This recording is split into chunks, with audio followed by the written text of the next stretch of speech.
Pre-recorded from Joe's mom's basement, it's a rewind episode of the Stacking Benjamin Show. Hey everyone, I'm Griffin the Intern, or like the fellas in my competitive sledding club like to call me, the Fintern.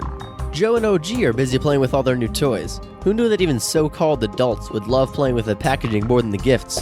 While they're playing hide and seek with tie boxes and underwear wrapping, I'm here with you on podcast duty. It took a lot of searching through what can only be described as a wrapping paper horror story, but I finally managed to find the flash drive that fell out of the onesie Joe's mom got him. Yeah, I will not forget that anytime soon. I plugged in the flash drive, and what do you know, I found episode 350, How Rich Is Your Life, with Michael K. I picked this popular episode because he shared some money messages we don't normally hear from guests on this show, and he talked about how to change where you're at today so that you feel far more rich with the money you already have. This is a full episode, of course, so the guys also bring you headlines, Doug's trivia, a letter, and of course, a voicemail. Remember to disregard any investment info or giveaway mentions because this episode was originally from June 2016. Enjoy, Fintern out.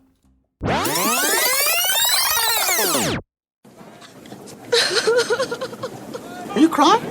No. Are you crying? Are you crying? There's no crying in baseball! No crying! Live from Joe's mom's basement, it's the Stacking Benjamin Show.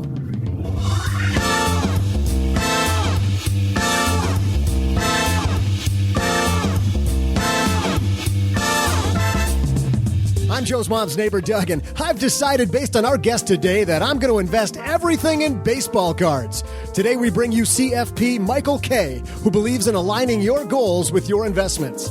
Because I absolutely love baseball, it's all tops and bubblegum for me.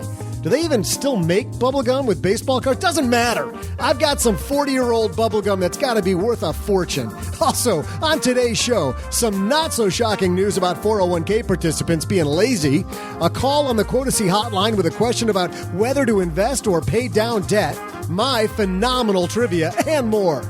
And here they are, two guys whose only goal is to, at some point, broadcast from outside the basement, Joe and O-G.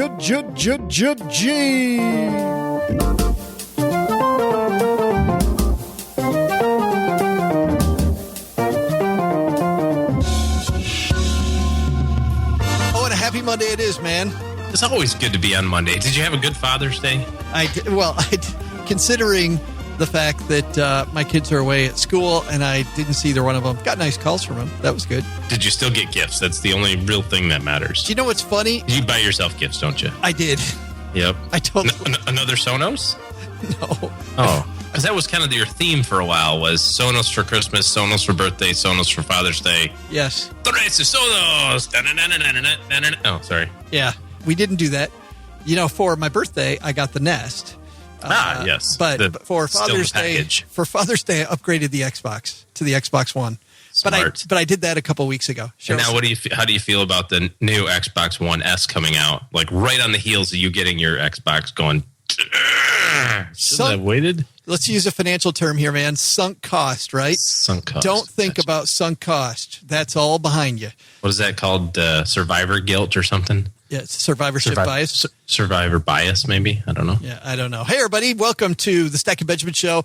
I am Joe Saul High, Average Joe Money on Twitter. And across this rickety card table from me, it's the one and only OG. We should upgrade this card table to be less rickety. We should, but that's half the fun of the show. But we could upgrade the basement. Holy cow. Or like one person has to like lean on the corner, otherwise the whole table rocks. Don't you love going to dinner like restaurants like that? You figure out that your table's the one that like... That just kills me. Yeah. I'm like, wouldn't you have solved that? I mean, that's an easy thing to fix, and it just... Couple equal packets underneath the edge of the thing, and you're done. Totally great. I'm not going to tell you which former guest, their book is under that corner. It's just horrible to admit. But you know what isn't horrible to admit? That I love going to stackingbenjamins.com/magnify money, OG. We got a great note from Gina. Gina said that she went to Magnify Money and saved a bunch of money. In fact, the average person saves $450. Here's what's at Magnify Money. You have better checking accounts, savings accounts, and you also have better debt products. So if you're redoing your debt strategy, you're deciding it's finally time to quit paying that big bank all those fees, or you want to upgrade your savings to an emergency fund that's going to actually earn you something instead of nothing, head to stackingbenjamins.com/magnify money. And get this, when you're looking at your debt strategy, the number one place, according to Magnify Money, is SoFi, stackingbenjamins.com/SOFI, especially for those student loans. Listen, if you're somebody listening to this and you have student loans at a high interest rate, and you're not going to be eligible for any of the income repayment programs, any of these special programs that are out there, it's time to head to stackingbenjamins.com/SoFi. And here's what they're doing for you. Because you're a Stacking Benjamins listener, they're going to throw in $100, at which you can also apply to that, getting that rid of that student debt. So, or to dinner, or send it to your favorite podcaster. There you go. That's probably the best choice. That is easily the best choice. Hey, we've got the best choice. It's so bad at segues. We've got the best choice for people to be on this show. Michael K coming on, and you know what, OG? This is all behavioral week. We are talking behaviors, and I know this is you talk about people fighting. This is my bread and butter. I know. People fighting the wrong dragon. Michael K is the author of the Feel Rich Project, Reinventing Your Understanding of True Wealth to Find True Happiness. He says we're all chasing the wrong stuff. You know, we're so busy chasing the Joneses that we're not actually thinking about what really makes us happy. And once we align what makes us happy with our money, and they're all going the same way, then we actually get what we want. True alignment. Yeah, way better stuff. Michael K coming down to the basement. But first, we've got some awesome headlines, so let's do this. Hello, darlings. And now it's time for your favorite part of the show, our Stacking Benjamins headlines. First headline comes to us from I love it when people send us headlines and say, what do you think about this, Joe? Steve Stewart, not only engineer of this. What'd you do? Sorry. I'm fidgeting. Steve Stewart. I'm like, why are you banging your hand? Steve Stewart not only engineers this fine podcast, but also is an awesome podcast of his own, as you know. No Debt, No Credit, No Problem.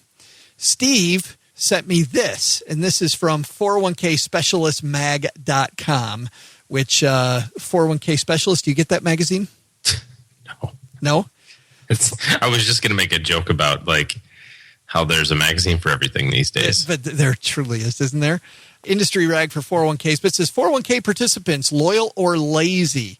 This is by John Sullivan. We all know about the problem of orphaned 401k accounts. Is that a symptom of something bigger? A new study finds many, quote, loyal financial services customers are really dissatisfied investors sitting on the sideline because of only one thing, OG. Inertia. Amen. Laziness. Offering true financial services providers and advisors an opportunity for new customer acquisition, according to this new study from investor research firm Hearts and Wallets.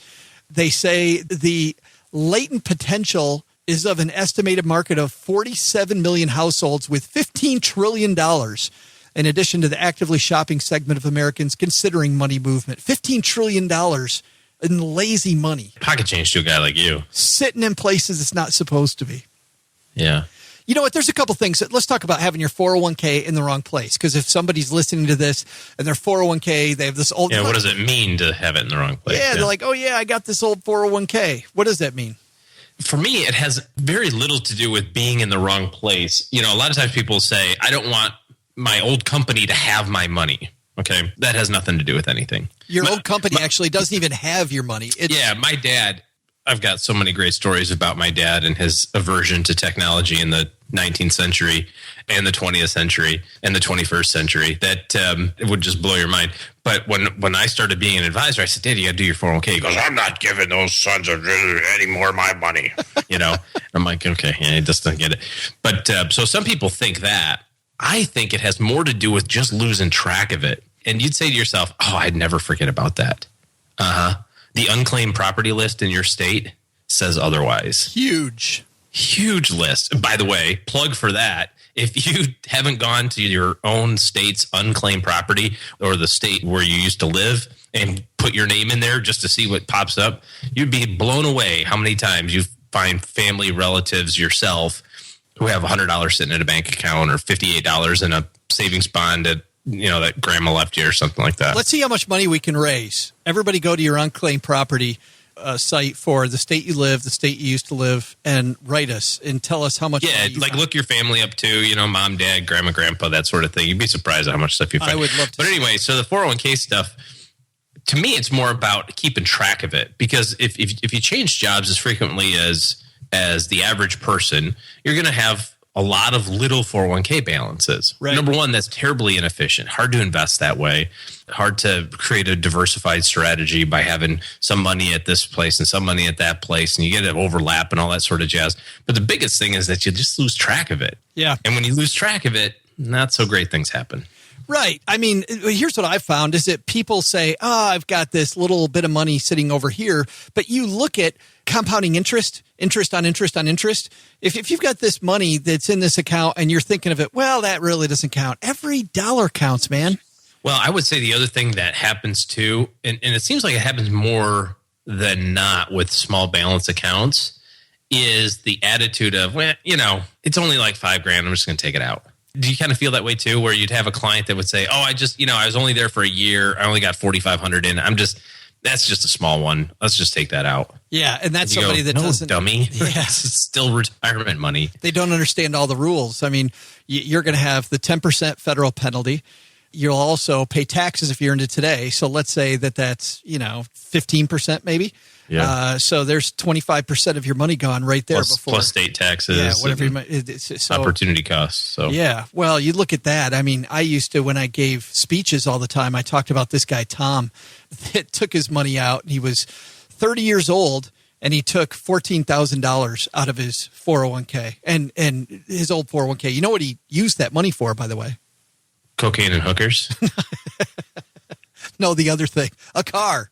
Right? Oh, a car, yes. Right. And of course, $14,000 couldn't buy a new car with that money. And what's it was a down payment on a new car. It's right. So he got a car and he got debt. And he's like, well, it wasn't that much money. I've got this other job. So I can, all the things we just all said. All the reasons, all the rationalizations. And what I did was went through the rule of 72. So let's do that right now. So Tom's 30 years old. Rule of 72 says he wants to retire at 65, right? Let's say he gets 8% on his money. Here's the way the rule of 72 works. If you take the interest rate you think you're going to get and you divide it into 72, 72 happens to be this mathematical magical number, which shows you how long it's going to take your money to double, right? Which is pretty cool. You can do it. I mean, and it's not perfect, but it's close. It's really close, yeah. Yeah, so 872 into 72, every 9 years, Tom's money's going to double. So I said, all right, this isn't $14,000 because it would have doubled at 39, would have doubled at 48, would have doubled at 57, and again at 66, pretty close to 65, right? So that money would have doubled 4 times. So that isn't $14,000. And by the way, he didn't get $14,000, right? I mean, he paid all those taxes. Let's say he paid 25 or 30% in taxes. He got what, 8 or 9? So that money instead, 8 or 9,000 for the car versus 4 times doubling, which means not 14,000, 28,000 for retirement, 56, 112, $224,000 toward retirement that he gave up if he just gets 8%. Must be a nice car. That's got to be a great car. I think that makes the point, doesn't it?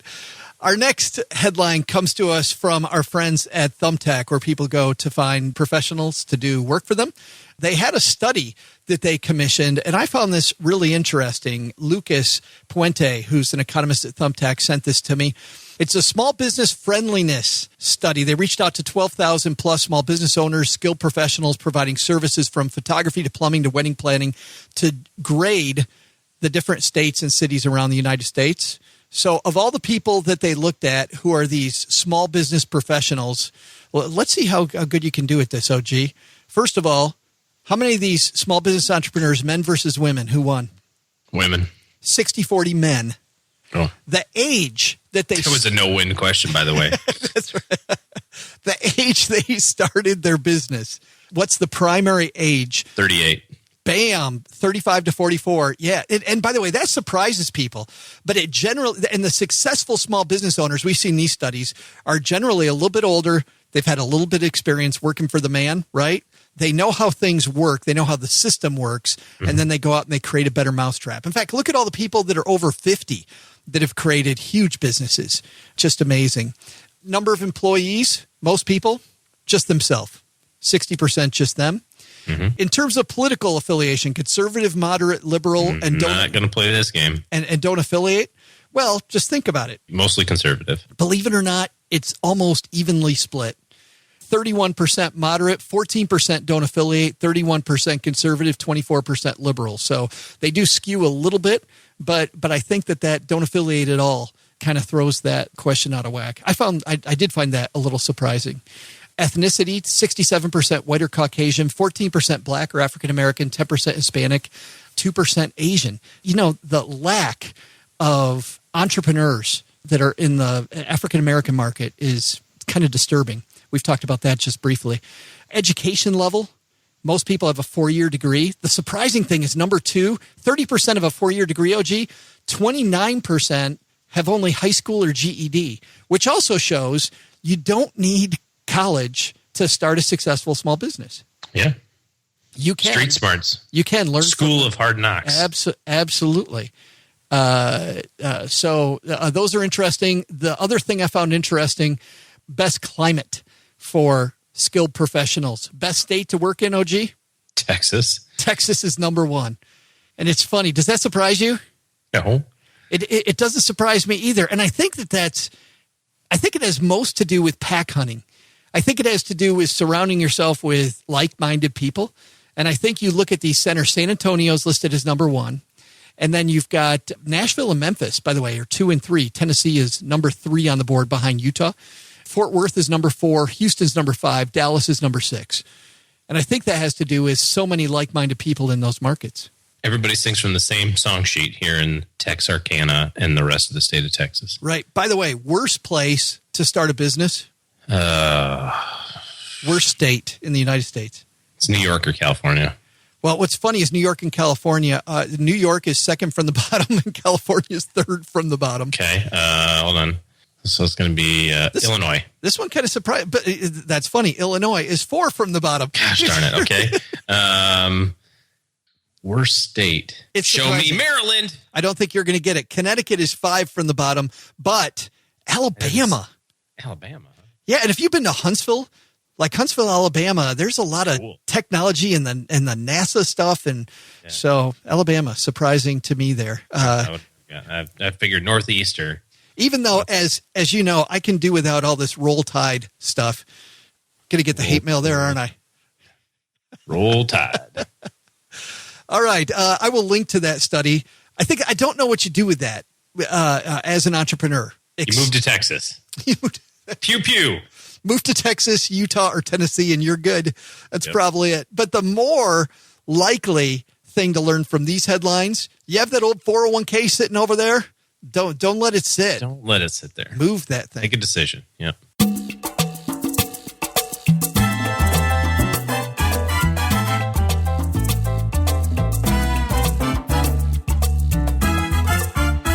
Value-based investing, I think, is what I really like to call this, but that's not, that's kind of a jargony name. But you're all about value-based investing. No? You're giving me a look. About getting returns. What are you talking about, value-based investing? I mean, starting off with your goals and what your values are and working from there. Yeah, I don't personally put a lot of values into investing, right? Like there's some clients that would say, I don't want to invest in any companies that do business with tobacco manufacturers. I'm not talking about that. Oh, okay. Yeah. What are you talking about? Yeah, I'm not talking about socially responsible investing. I'm talking about people chasing just what everybody else is chasing instead of chasing their own dream, chasing their own goal. People that say, you know what? I really want to have a garden in retirement. And I want to do these different things. Like people that say they want to golf for 30 years, I call baloney. Yeah. I see what you're saying. You're talking more about like goal-based planning. Absolutely. Yeah. What are your things that you're chasing? What are your values in life? And what do you want to get out of life? And that's what Michael K is all about, coming down to the basement. Definitely something totally different than what you were talking about, OG. Michael. Good, because I don't like that stuff I was talking about. Actually, I do, but that's a whole different topic. Michael Kay is the CFP and the president of Financial Life Focus, which is a fee-only firm. He and his advice have been featured on the New York Times, Wall Street Journal, Fox Business, Forbes, and Psychology Today. And he talks about the psychology of being a good investor. So let's say hello, Michael Kay, coming down to the basement.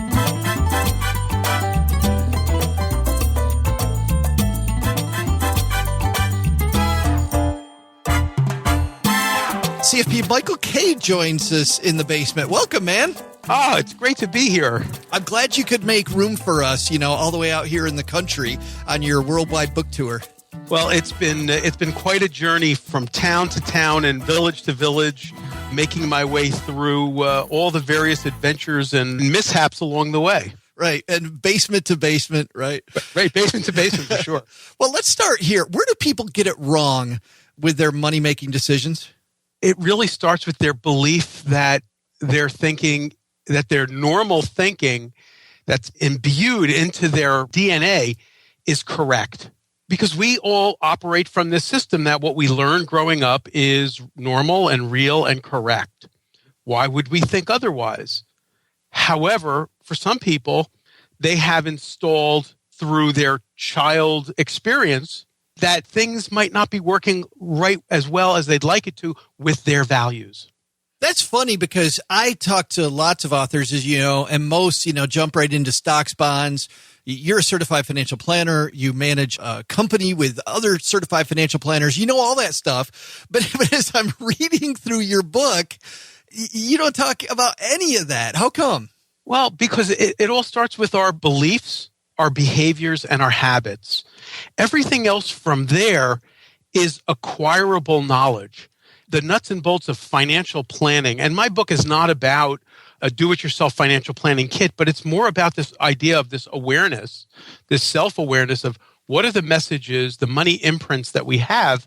Do they work for us, or are they pulling us apart and causing us to live in money misery?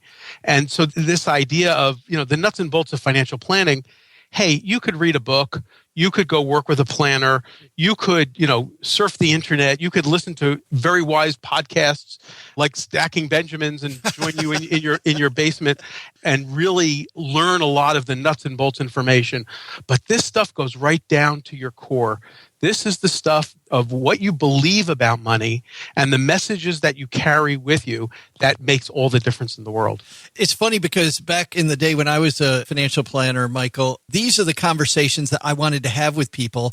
And these are the conversations people didn't want to have, right? Is it because it feels so personal, like we're invading into this personal spot where we just don't want to go?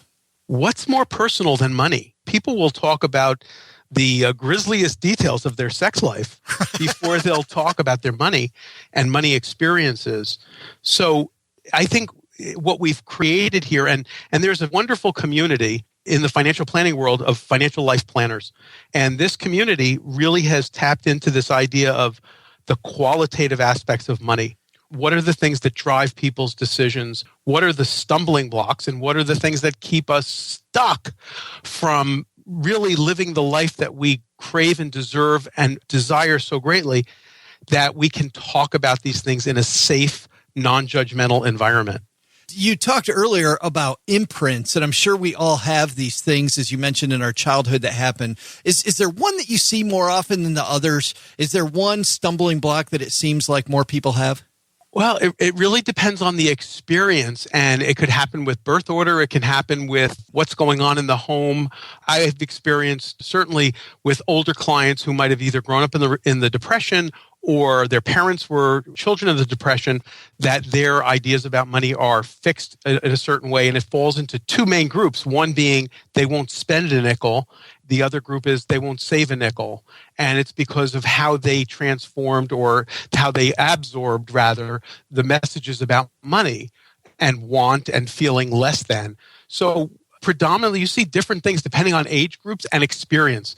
We see clients who come in who grew up without a lot of money, and they felt poor and they felt wanting. And so their experience about money is very different than someone who grew up with wealth and entitlement and their beliefs around money. So it really depends on the individual experience and the messages they learned I shouldn't even say learned, because it's not learned. It's really just acquired. Yeah. And what's funny is we've never examined the fact that we acquired these messages. And I'm sure a lot of the time they're totally mixed messages. Absolutely true. They can be very mixed messages.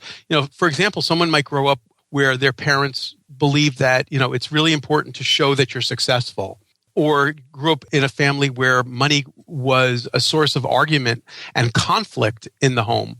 So just experiencing those things created this feeling that money equals conflict, or people with money are not good, or people with money are better than you are. So those are some of the messages and some of the imprints that we wind up with through no fault of our own.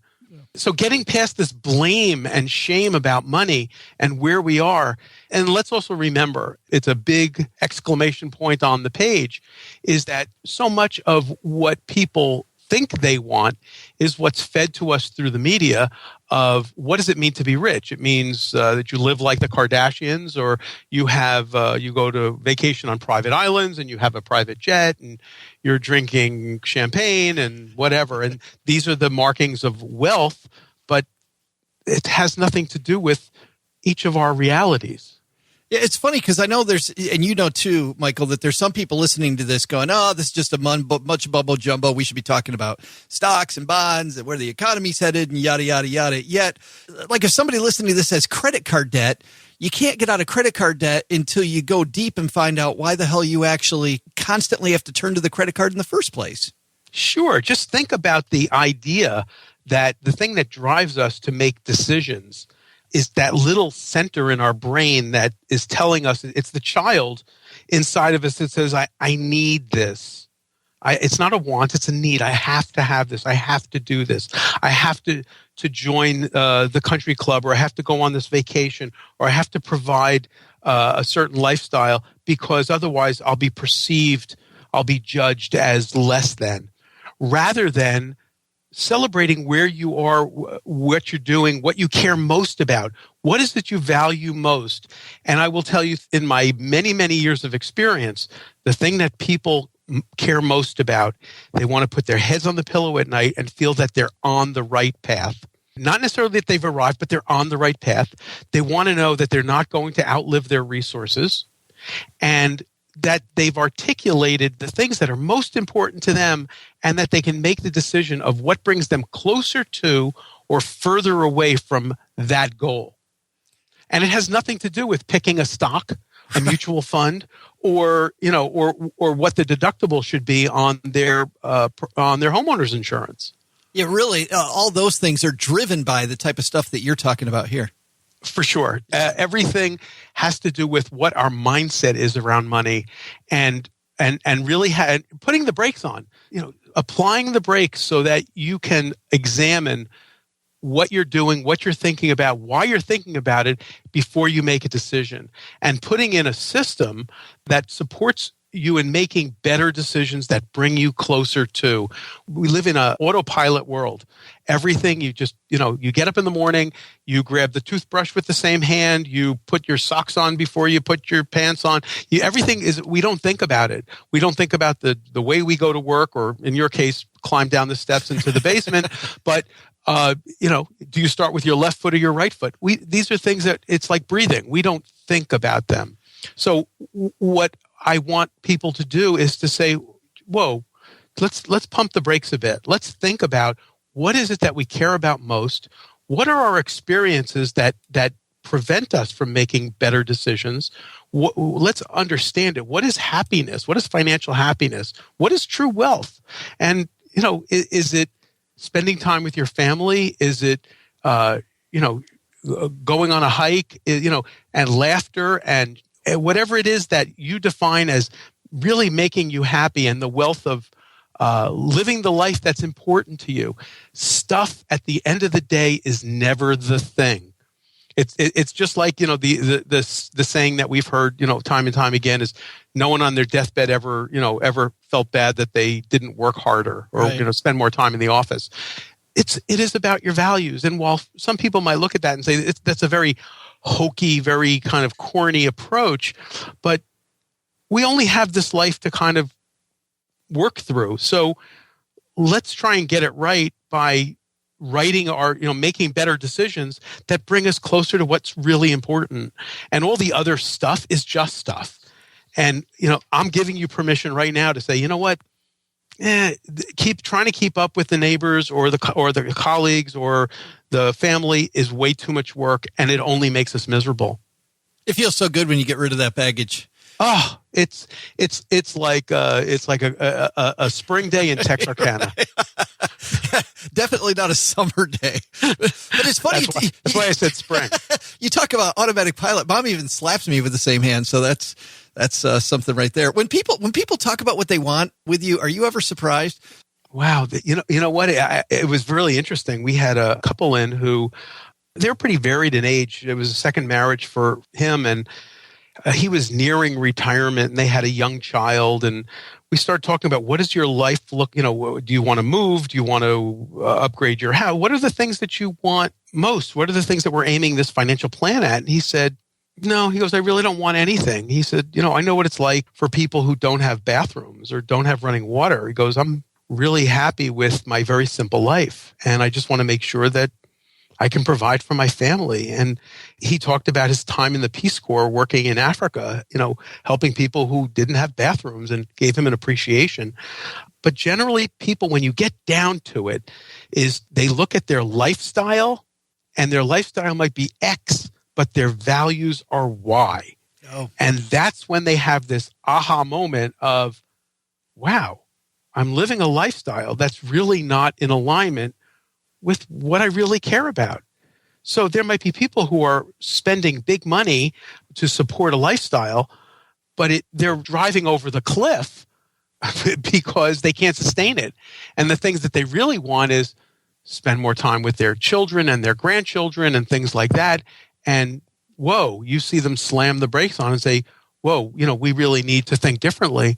The initial conversations might be, I'd like to buy a vineyard, or I'd like to travel 8 months of the year and have 2 places to live. That might be the conversation on the first meeting.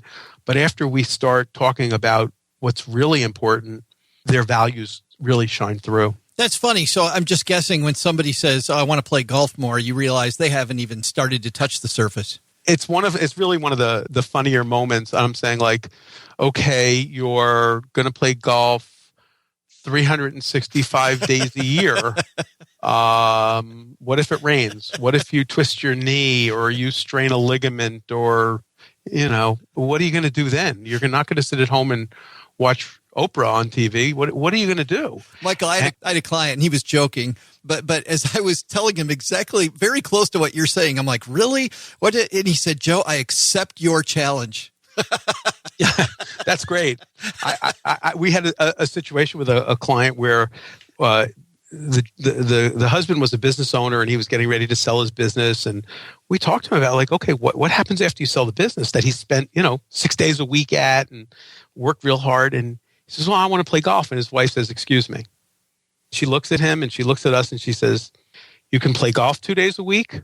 You're going to work 2 days a week. You're going to volunteer your time 2 days a week. And the last day, wild card. He nodded his head. And that was the end of the conversation. Drop the mic, leave the room. That's a whole different book, Michael. Yeah, it really could be. The book is The Feel Rich Project, Reinventing Your Understanding of True Wealth to Find True Happiness. I love the stuff that you cover here. The F word, which, that was my favorite chapter until I saw what the F word really was. And then not sorry. so much. Yeah. Sorry to disappoint. What's in the bags, adjusting your money mindset. And at the end of the book, you actually do dive into the numbers, but that's exactly kind of like we talked about today, Michael. The numbers are in the back, right? Because once we have all this stuff down and now we have our values in order, now we take the budget and we start examining that based on those values. Yeah, actually, I bring in the idea of numbers in pretty much in the beginning of the book as well, and then come back to it in a heavier way. Right. So I want people to start connecting the quantitative numbers with the qualitative aspects, with the ideas of their fears, their wants, their understanding the difference between need and want, what's discretionary, what's not discretionary. So I really want people to start exercising both sides of their brain and take it off autopilot. So I kind of go back and forth between the numbers and the other side of understanding what their mindsets are and how to create better thoughts and plans around their money. Their messages that they tote around. It's really important for people to keep reinvigorating and reminding and rereading these things that they go through in the worksheets to help them really kind of dig a little deeper than, just the normal, I live my life, I buy what I buy, and every time the phone rings, the chill goes up my spine because it could be another bill collector, and living at the edge of solvency. It's a terrible way to live, and you don't have to. Yeah, it could be a fully examined life. Good stuff. Where can we get the book? The book is available on Amazon, on Barnes & Noble. It's in the stores. So it's out there, and hopefully will be out there with more demand. So I'm depending on you and all your fans across the land to demand that the books are on the shelf. Amen. And our friend Michelle Singletary is on the front cover too. Yes, she is. I very much appreciate and respect the work that she does. I also had some other great people come in and add their words to it. Brad Klontz, who is a luminary in the financial psychology side of the business, also a financial planner. Carl Richards. Yeah, Carl. I see Carl on the back cover here. Carl's been on the show.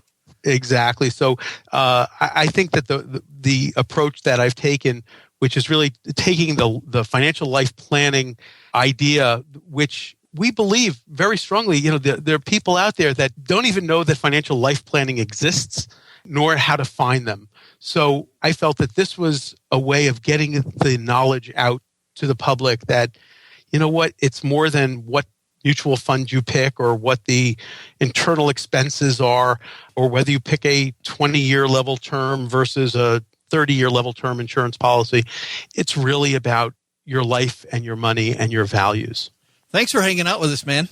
Oh, this has been great. I will get ready to climb the stairs out of the basement and continue my journey across the land.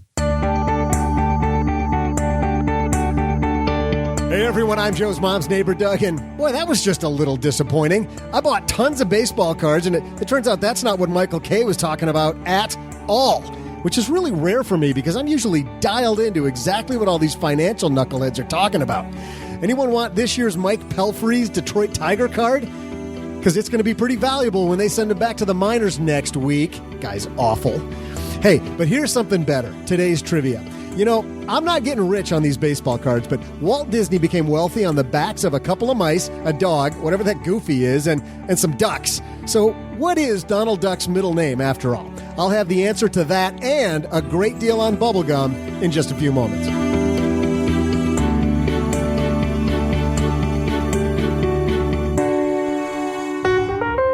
I'm so excited to have two sponsors that we really love that are super helpful to so many people. Our first is Magnify Money. Check them out at stackingbenjamins.com/Magnify Money. And if you're somebody like a lot of us that didn't get an education about money in school, well, guess what? Magnify Money will not only help you compare your checking, your savings, and your credit cards, they also have a graduate guide. What's a graduate guide? Well, Nick Clements, CEO of Magnify Money, told us what it's all about. Right. Well, we went out and we polled recent college graduates who are about 5 years out and said, what are your biggest regrets? And some of their biggest regrets were not handling their student loans right away when they got out of school, organizing them and finding out the best way to pay and manage that going forward. And another was just not learning enough about their personal finances. And so what we've done is, based upon the regrets of people who graduated 5 years ago, we put together a checklist so that as long as you follow that list, you at least will not have the same regrets that these people have. There it is. Head to stackingbenjamins.com/Magnify Money for you or the graduate in your life to get an education about getting their financial house in order. And if you've listened to the show before, I'm also excited about our second sponsor, SoFi. That's SOFI. Head to stackingbenjamins.com/SoFi to check them out. And I've said in the past that you're not going to beat the interest rate on a student loan or on personal loans or mortgages outside of SoFi. However, I've also said you need a high credit score. What is a high credit score, and how does SoFi look at your credit? We asked Dan Macklin over at SoFi how it works. So there's no absolute minimum that we have, but generally if you're in the 700s and above, then you have a great chance of being approved. But credit score is not the only thing we're looking for. There's a variety of measures, but it's one of them. So even though it's not the only thing they look at, it's an important qualifier. So clean up your credit and then head to stackingbenjamins.com/SoFi when you're ready to get your mortgage, refinance your debt through a personal loan, or look at those student loans to get the interest rate down to something more manageable.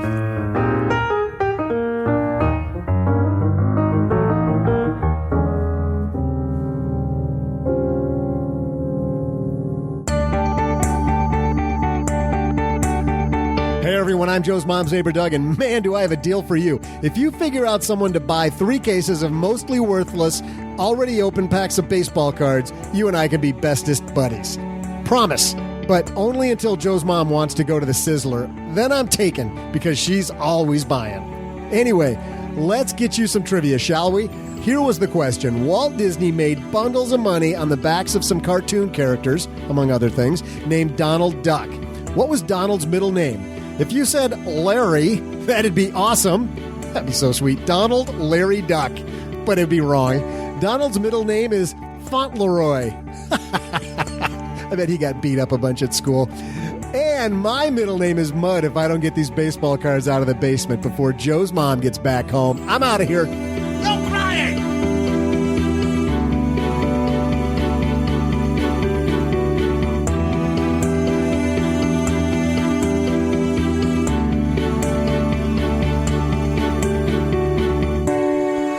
Yeah, I know who gave us that trivia. Yeah, always got a list of them ready to go. Talk about that. I mean, Doug mentioned this, but Walt Disney just has made money hand over fist with that middle name. You know what I mean? It's got one of those little R's with a circle around it. Yeah. TM. Yeah, we're going to get a cease and desist from the Walt Disney Corporation for even using that trivia. Actually, we probably won't. I think they like us. Let's keep those characters in the news, right? Yeah, absolutely. Hey, speaking of a little Donald Duck. Yeah. Hey, let's jump into the Quotacy Hotline, OG. Why spend time with a boring insurance agent when you can very quickly, in a few keystrokes, find out just how much insurance you need, or click the disability insurance button on their site. Head to stackingbenjamins.com/QUOTACY, and that'll take you to Quotacy. Next up on the Quotacy Hotline is Jack. Say hello, Jack. Hi, Joe and OG. My name is Jack. I'm in sunny Pensacola, Florida, and I'm hoping to pick your brains on this one. I have about $2,000 saved for an emergency and a 3% interest unsecured loan with a $19,000 balance remaining. It's the USAA Career Starter Loan. I'm wondering whether I should be putting any extra savings into my emergency fund or into paying down the debt early. I'll give a brief background. I'm in the military, which is generally considered a safe source of income, but I'm in flight training, so there's always a risk in the next year or so of getting medically disqualified or flunking out. If either were to happen, there's no guarantee I'd have a job for more than a few months. Also, in that case, my loan interest rate would jump up to 18%. Yikes.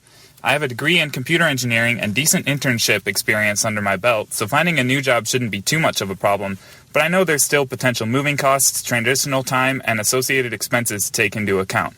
So what do you guys think? Put more into my savings or pay down my debt? Thanks a lot, and keep up the great work on the show.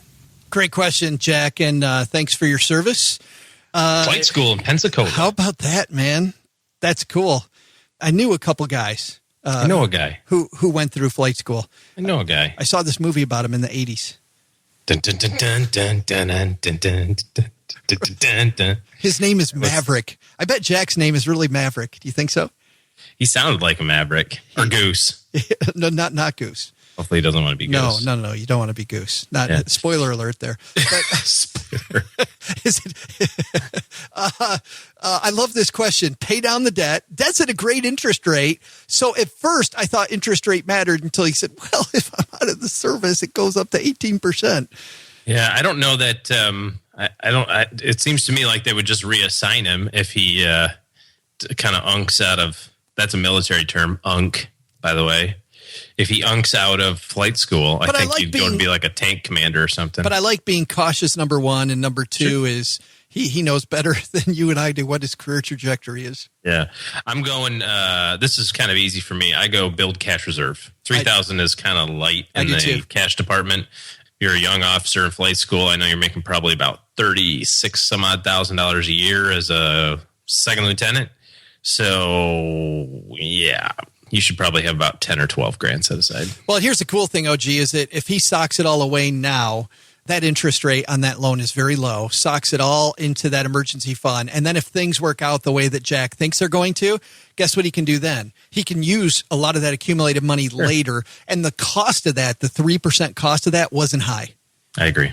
Yeah, good stuff. Thanks for the question, Jack. If you've got a question for the hotline, send those. We're going to call him Captain Jack. Captain Jack, yeah. He's probably not a captain. Lieutenant Jack. Yeah. Lieutenant Dan. But he's well on his way, right? I think so. Yes. Send your questions for the Quotacy hotline to stackingbenjamins.com/voicemail. That's where you go. Very easy to do. See how easy that was for Jack? Super easy. All right, let's jump over to the mailbag because people send us letters. This comes from our friend Greg over on Twitter. Greg says, and actually the letter actually came through email, but we talk to Greg quite often on Twitter. Hi, Joe. Do you know much about homeowners insurance coverage and differences between Form 3 and Form 5 coverage? My agent asked if I wanted to go from Form 3 to Form 5. Form 5 costs a little more, and I was wondering if it's worth the money. Thanks for the question, Greg. OG, Form 3 versus Form 5 homeowners coverage. Without Googling it, I'm going to tell you that Form 5 is a little bit more comprehensive. Yes. So this is the thing with insurances. I hate the fact that your insurance guy said, pick which one you want. Because, I mean, maybe he didn't say it really that way, but he should have said to you, here are the things that you're covered for. Here are the things that you're not covered for under each one of these categories. My formal recommendation is that you pick this option because of these reasons, and here would be the price. Like you and I talked about a week ago, people buy insurance on the stinking costs, and this is kind of what was first thing Greg says here. He goes, well, this one costs a little bit more. Who gives a crap? If it covers like 10 times as much stuff. Well, it's a cost benefit decision, and the benefit is what most people don't know about. Yeah. Well, and we talked about this last week when it comes to insurance. Everybody talks about the cost. Oh, my home insurance is $1,600 a year. Yeah. Oh, mine's $2,500. You're getting ripped off. Like, well, mine covers stuff that yours doesn't probably, right. But insurance agents, by the way, are good at playing that game, not telling you that they are looking at an apple versus an orange to get you to buy the orange. It's so annoying. When we bought our house, I got our homeowners insurance quoted a couple of times from different places. And, and one guy that I had quoted here locally, a local business owner who I'd love to support, and he sends over the stuff. And get the whole enchilada package, right? The homeowners, the cars, the jet skis, all this stuff kind of folding in there. And I'm looking at it and go, this is not even close to the same stuff that I had. He's like, well, you don't really need that anymore and that. And I'm like, what? You didn't ask me. You didn't say, why do you have this kind of liability insurance? Or you don't even know what kind of work I do. Maybe I'm a race car driver and I should have that kind of liability. Maybe I have a lot of speeding tickets, And he knew what the price I was paying and he beat it by $20. And went, see, there you go. This is better. It's not better. It's different stuff. I pay more money to have better coverage. They propagate the problem by doing that. Absolutely. It just makes me sick. There's a lot of difference between Form 3 and Form 5. I didn't know any of the difference beforehand, so I had to look it up. And let me tell you, let me tell you the main difference, which is exactly what you said, OG. It's more comprehensive. But and this is not the only difference, but how with regular insurance coverage, you have to go and really take pictures of all your stuff because you're going to have to fill out a form. Say your house burns down, get to fill out a form that says, I had this, I had this, I had this, I had this. Form 5 eliminates a lot of that line item baloney so that you just, I've got X amount of coverage and boom, I don't have to go prove every line item and then have that replaced. So with that, they just cut you a check for the interior. So what the coverage of my house is $100,000 worth of stuff. here's a check for $100,000, furnish your new house. Yeah, it's different than replacement value where I have to have some type of, and by the way, companies are going to take your word for it, right? But you have to remember all the stuff that's in your house. So I always told people when I was an advisor, go through your house with your phone, do a little video camera, open up everything. And with Form 5, you don't have to do all that. That's the biggest. It sounds like a pretty good advantage. Yeah, there's a lot of differences, but that's a big one between 3 and 5. So thanks for the question, Greg. And by the way, let's skip over to another discussion. This one was in our close Facebook group, and we're still waiting for you, OG, to show your face in the green room. What's up with that? I will. It might have something to do with baby? Yeah, you got kind of terse with me this morning about coming down to the basement and recording this show, and I'm like, brother, come on, man, cut me some slack. I can't keep my shoes on straight. I'm not worried about that. We just need a set time. Yeah, but we always change it. So we had that great tooth fairy discussion. You weren't in on this, OG, so I want to bring you into this discussion. But loop me in. Pretend I've been on Facebook. Yeah. So Friday before last, Mary Beth Storjohan and also Deacon Hayes joined Len Penzo in this spirited discussion about tooth fairies and about how much money the tooth fairy should give, because we read an article where somebody $20 and a plush toy. And that was just huge. How much do the OG kids get from the tooth fairy? I if memory serves correctly, the first one got them $5, but everyone $1. Okay. Well, it's just easier to fold $1 up in that. I mean, the tooth fairy told me it's easier to fold $1 up. That's right. Because most of the time, that's how they're folded up anyway. You know what I mean? Yeah.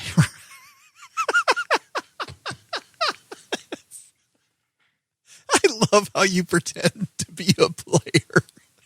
It just is so awesome. Like, some of this, I have a stack of dollar bills that are all like folded, real nice and tight. Is that for Mrs. OG? Is that how Mrs. OG's like, hey, I need a couple of bucks to tip the delivery driver. I'm like, okay. He can use these later. Take the effort right out of it. Does she tip the delivery driver the same way? Does she leave them all folded up? Yep. She's like, UPS guy loves coming to your house.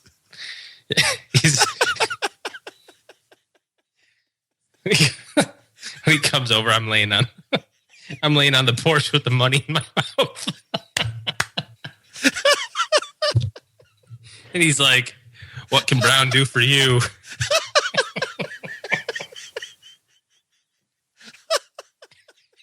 That disco ball on the front porch.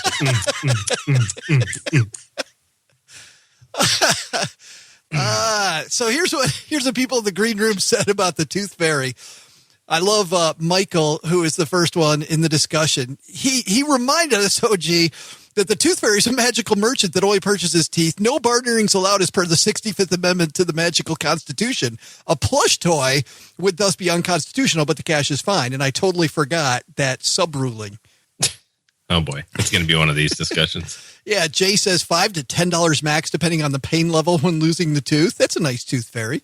Yeah. Andy says that her kids got $5 for the first and last of their teeth, $1 for all the others. There you go. And if the kid doesn't know, you can make up. Tooth fairy makes up an amount and goes with it. Steph says tooth fairy only brings $1 to them.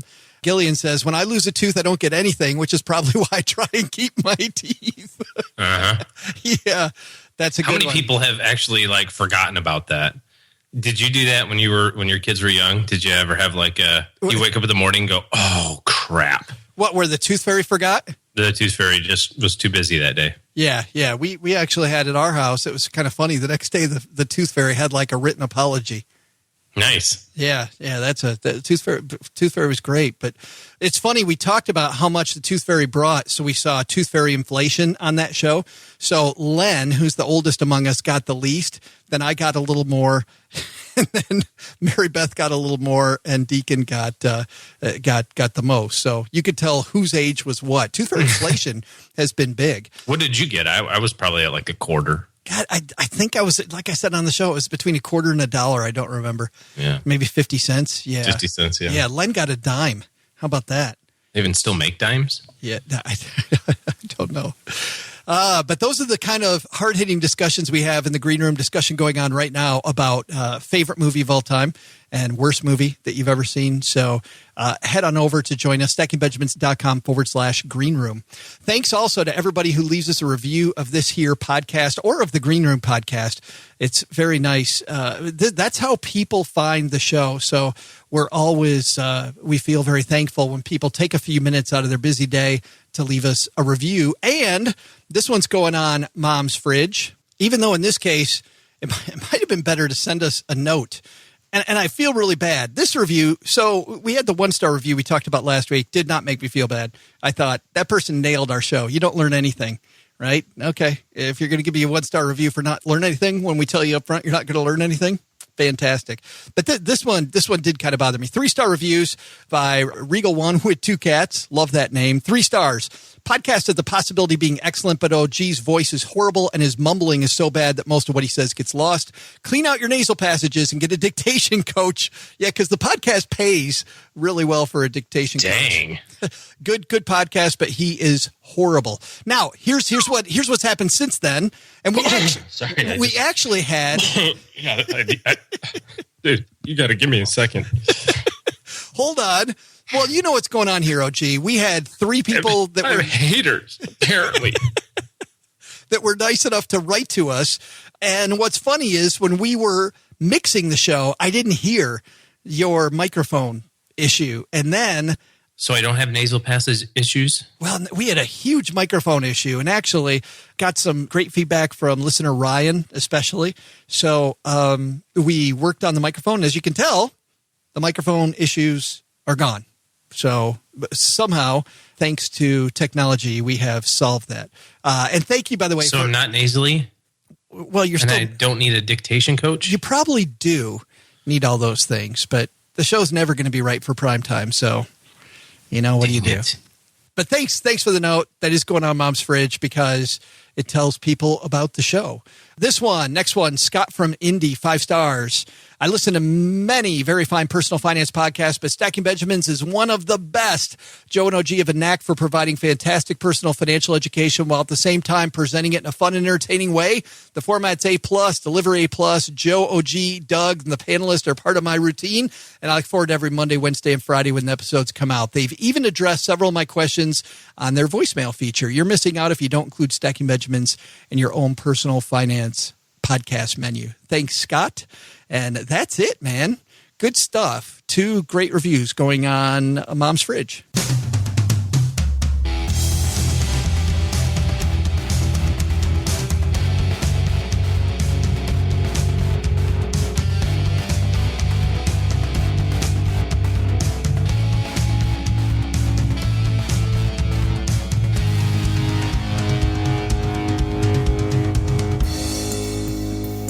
Wow, man. Monday. Big thanks to Michael K. for coming on the show. For more about Michael K., Doug, I'm sure, is going to say this in the credits, but head to our show notes at stackingbenjamins.com. I think the lesson that I like from Michael is that the numbers, OG, don't start with the numbers. They start with what do you want? And if you're planning with other people, how do the two of you communicate? It always is surprising to me when my wife and I will talk a little bit about some goal type stuff, how interesting those conversations go, because we don't spend a lot of time on it, you know, and if I'm not doing it, I know that most people aren't doing it. Right. You know? And I made a list one time. In fact, I just saw it the other day because I was going through, I have like all these notebooks, you know, I carry notebooks all the time just to write things down in, but they're not sequential. You have to like find, you're like, well, then I used the purple notebook for a couple of weeks and then the red notebook. So good luck recreating my life story. But I found this notebook where I made a list of all the places I wanted to visit. And I remember going through that with Mrs. OG. And she was like, I didn't know that you wanted to go to, you know, whatever. We just had a good chat about it. But little things like that where you just assume that, of course, who doesn't want to go to Cedar Point? And then she says, I have no desire to go to Cedar Point. You know, I didn't know you wanted to go to the Grand Tetons. Like, oh, I'd love to go there. You know what I mean? Like those sorts of, and then you think about like retirement planning or college planning or longer term financial planning, where you're talking about your kids. You know, what vision do you have for them for school? Who's going to pay for it? You know, how are you going to get through that? How are you going to work on retirement? What are you going to do in retirement? And you and Michael are right on, man. I mean, it's so exciting when you plan that way. Yeah, and you actually have a chance of hitting it, right? Exactly. when you're doing it. So good point. Hey, coming up on Wednesday, Judith Ward, who's a senior financial planner at T. Rowe Price. Guess what she's talking about? OG. They did a study about target date funds, and guess what? Target date funds really look like a good place to be. Actually, investors who use target date funds did very, very well during the last stock market downturn. So they did some work. Obviously, we've talked negatively about target date funds on this show. Love having the other side of that coin on here. More behavioral finance. This is Behavioral Finance Week, and Judith is going to have some great stuff for us. So we'll see you back here on Wednesday, OG. This show is the property of the Free Financial Advisor, LLC, copyright 2016. The show is created and written by Joe Saul-Sehy and edited by the amazing Steve Stewart. Thanks to Michael K. for coming down to the basement to talk about values on our show. It's about time someone had some values around here, boys. For more on his book, The Feel Rich Project, visit our show notes at stackingbenjamins.com. And special thanks to OG for agreeing to take all these Honus Wagner and Shoeless Joe Jackson and those stupid rookie Mickey Mantle cards off my hands. By getting rid of those old things, I now have plenty of room for all my new ones. Bonus!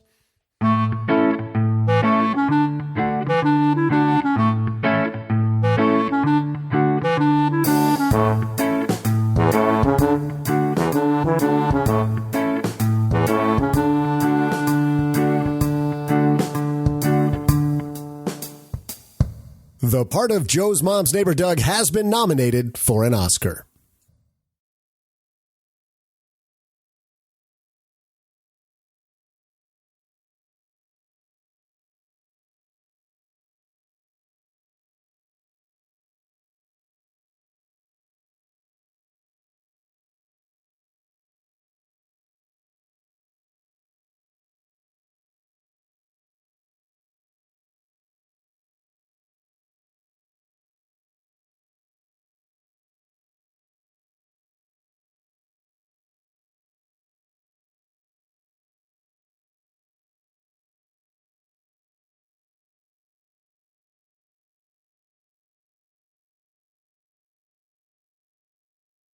I do a lot of dinner workshops.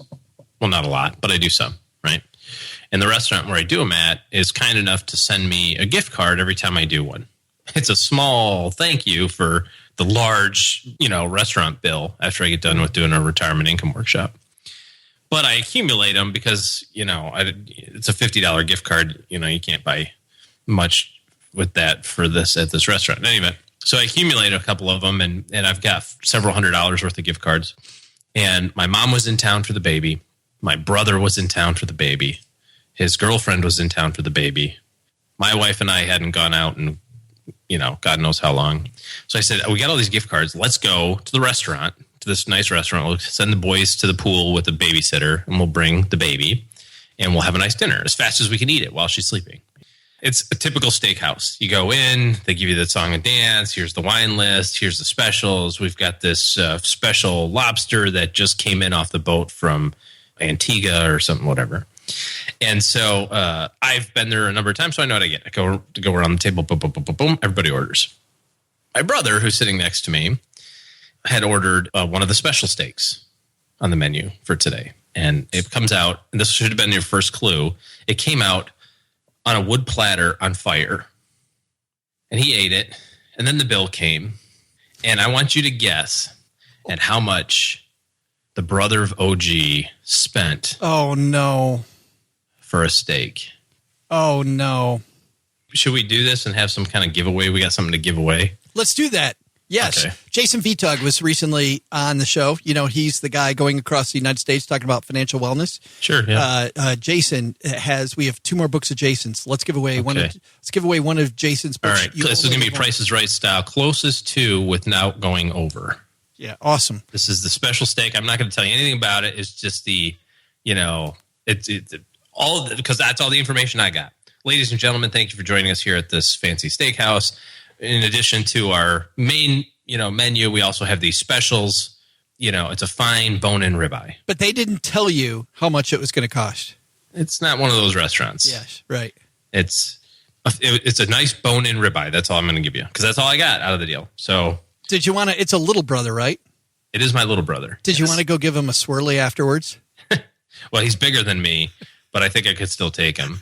And he felt so bad when the bill came because I don't ever look at a restaurant bill. I don't know if you do or don't. I very rarely look at it. I usually just card out, credit card it, and be done. Sorry, debit card. Sorry, Steve. I mean debit card. I certainly don't earn any membership rewards points on my Amex card. But I did have a couple of gift cards, so that helped. A couple $100. But I happened to look at it because it was a big table. It was 5 of us, and I just wanted to just glance, And I look, and I'm like, okay, steak. Okay, a couple of coffees, a bottle of wine. And I get down the bottom, and I'm like, look at that. And I turned it around, and I said, I hope your steak was good, and slid it across the table. And his face got pale white, like, I hope he doesn't expect me to pay for this. So, closest to without going over, get you, what do we say, a free book? Free book. Yes, so. Jason V. Tugg's book, which is a fantastic read. So you got 2 days. We'll wrap this up on Wednesday, okay? Yeah, we're not going to be able to do that because of our taping schedule. What are you talking about? Oh, we're not going to know who. No, I'm just saying the entry period. We'll just talk on Wednesday's show. We'll just say how much it is. So you got Monday, Tuesday, and you know what I mean. You got 2 days to put your entry in. Yes, we'll award the winner. We'll tell you who it is later, but I'll disclose the thing to got it. We don't need to drag this out for 6 weeks. I see. Yeah, so 2 days we won't know the winner. I'm like, there's no way. I'm trying to figure out our Back to the Future game plan on that deal. Right. Yeah. All right, sounds good, man. Where we're going, we don't need roads. All right, we'll see you back here on Wednesday. See you Tuesday, actually, for the Green Room, everybody.